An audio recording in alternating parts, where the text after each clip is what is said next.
There are 39 million people in the world who are blind. 80% of them are living in low-income countries such as Kenya, and the absolute majority do not need to be blind. They are blind from diseases that are either completely curable or preventable.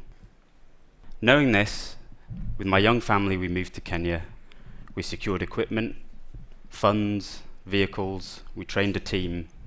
We set up 100 clinics throughout the Great Rift Valley to try and understand a single question: why are people going blind, and what can we do?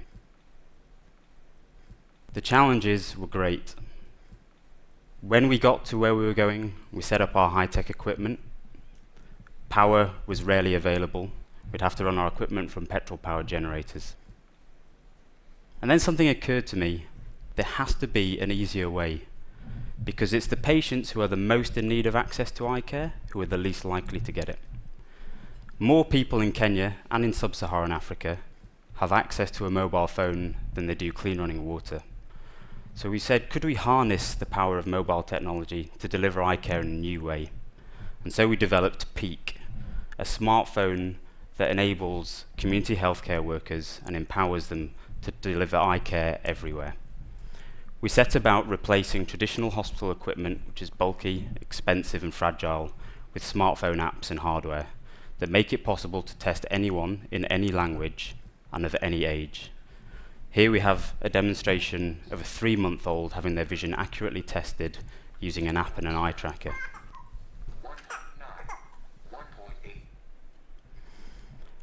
We've got many trials going on in the community and in schools, and through the lessons that we've learned in the field, we've realized it's extremely important to share the data in non-medical jargon so that people understand what we're examining and what that means to them.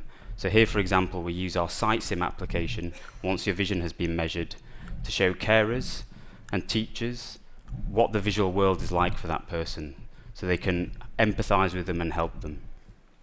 Once we've discovered somebody has low vision, the next big challenge is to work out why. And to be able to do that, we need to have access to the inside of the eye. Traditionally, this requires expensive equipment to examine an area called the retina. The retina is the single part of the eye that has huge amounts of information about the body and its health.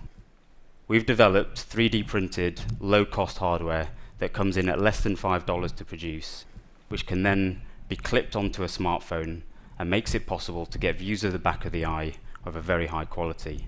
And the beauty is anybody can do it.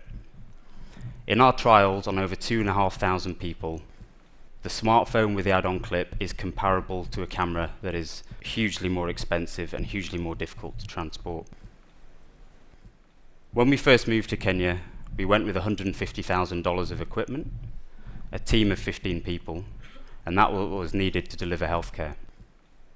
Now, all that's needed is a single person on a bike with a smartphone, and it costs just $500. The issue of power supply is overcome by harnessing the power of solar. Our healthcare workers travel with a solar-powered rucksack, which keeps the phone charged and backed up. Now we go to the patient, rather than waiting for the patient never to come.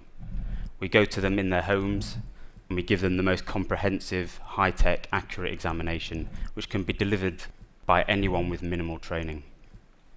We can link global experts with people in the most rural, difficult to reach places that are beyond the end of the road, effectively putting those experts in their homes, allowing us to make diagnoses and make plans for treatment. Project managers, hospital directors are able to search on our interface by any parameter they may be interested in. Here in Nakuru, where I've been living, we can search for people by whatever condition. Here are people who are blind from a curable condition, cataract.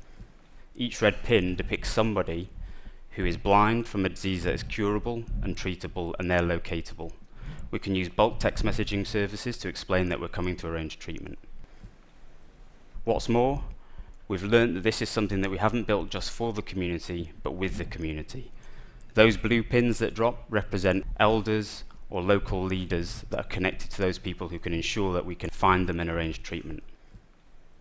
So for patients like Mama Wangari, who've been blind for over 10 years and never seen her grandchildren, for less than $40 we can restore her eyesight. This is something that has to happen. It's only in statistics that people go blind by their millions. The reality is everyone goes blind on their own. But now, they might just be a text message away from help.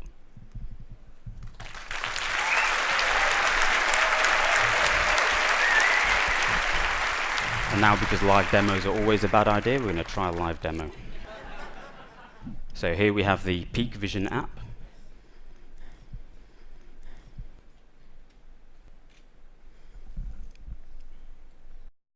Okay, and what we're looking at here, this is Sam's optic nerve, which is a direct extension of her brain. So I'm actually looking at her brain as we look there. We can see all parts of the retina. It makes it possible to pick up diseases of the eye and of the body that would not be possible without access to the eye. And that clip-on device can be manufactured for just a few dollars, and people can be cured of blindness. And I think it says a lot about us as a human race if we've developed cures and we don't deliver them, but now we can. Thank you.